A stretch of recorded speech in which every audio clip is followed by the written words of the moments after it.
मरुधरा से खुद को जोड़ने के लिए सब्सक्राइब करें और बने रहें पीके टाइम्स के साथ।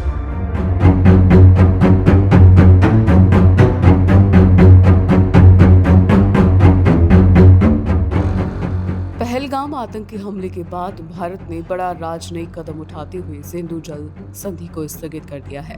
भारत ने कहा कि ये तब तक स्थगित रहेगा जब तक कि पाकिस्तान विश्वसनीय और अपरिवर्तनीय रूप से सीमा पर आतंकवाद के लिए अपने समर्थन को त्याग नहीं देता। इसका मतलब ये है कि अब पाकिस्तान बूंद बूंद को तरसेगा और उसके पास पीने के लिए पानी नहीं होगा। तो चलिए आपको बताते हैं क्या है सिंधु जल संधि और क्यों इसके बाद पाकिस्तान घुटनों पर आने को मजबूर हो जाएगा।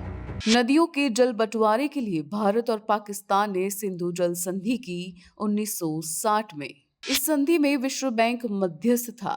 इस संधि पर कराची में 19 सितंबर 1960 को भारत के प्रधानमंत्री जवाहरलाल नेहरू और पाकिस्तान के राष्ट्रपति अयूब खान ने हस्ताक्षर किए थे।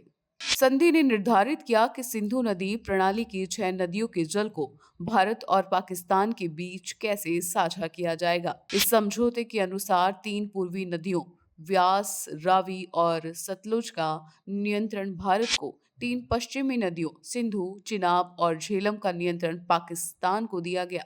पाकिस्तान की नियंत्रण वाली नदियां भारत से होकर पहुंचती है। संधि के अनुसार भारत को उनका उपयोग सिंचाई, परिवहन और बिजली उत्पादन के लिए करने की अनुमति है। इसका मतलब है कि जल का 80% हिस्सा पाकिस्तान में चला गया, जबकि शेष 20% जल भारत के उपयोग के लिए छोड़ दिया गया।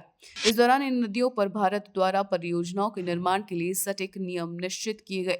ये संधि पाकिस्तान के डर का परिणाम थी कि नदियों का आधार भारत में होने के कारण कहीं युद्ध आदि की स्थिति में उसे सूखे और अकाल आदि का सामना न करना पड़े। और अब यही डर पाकिस्तान की रातों की नींद हराम कर देगा, क्योंकि पाकिस्तान में सिंधु, चिनाब, बोलन, हारो, काबुल, झेलम, रावी, पुंछ और कुनहार नदियां बहती हैं। इसके अतिरिक्त भी यहाँ कई प्रमुख नदियों का प्रवाह होता है, मगर लाइफलाइन सिंधु नदी है। सिंधु नदी का उद्गम तिब्बत के मानसरोवर के निकट सीन का बाब जलधारा को माना जाता है। यहाँ से ये नदी तिब्बत और कश्मीर के बीच बहती है।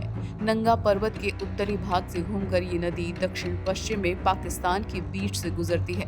इस नदी का अधिकांश भाग पाकिस्तान को ही मिलता है। साथ ही घरों में पीने के पानी से लेकर कृषि के लिए इस नदी का अधिकांश पानी ही इस्तेमाल किया जाता है। इसके अतिरिक्त इस नदी पर पाकिस्तान की कई महत्वपूर्ण जल विद्युत परियोजनाएं हैं। ऐसे में इस नदी को पाकिस्तान की राष्ट्रीय नदी का भी दर्जा प्राप्त है। अब आप समझ लीजिए कि अगर भारत ने ये पानी रोक दिया तो पाकिस्तान बूंद बूंद को तरस जाएगा। आपको हमारी रिपोर्ट कैसी लगी कमेंट करके जरूर बताएं। साथ ही साथ पीके टाइम्स चैनल को सब्सक्राइब करें।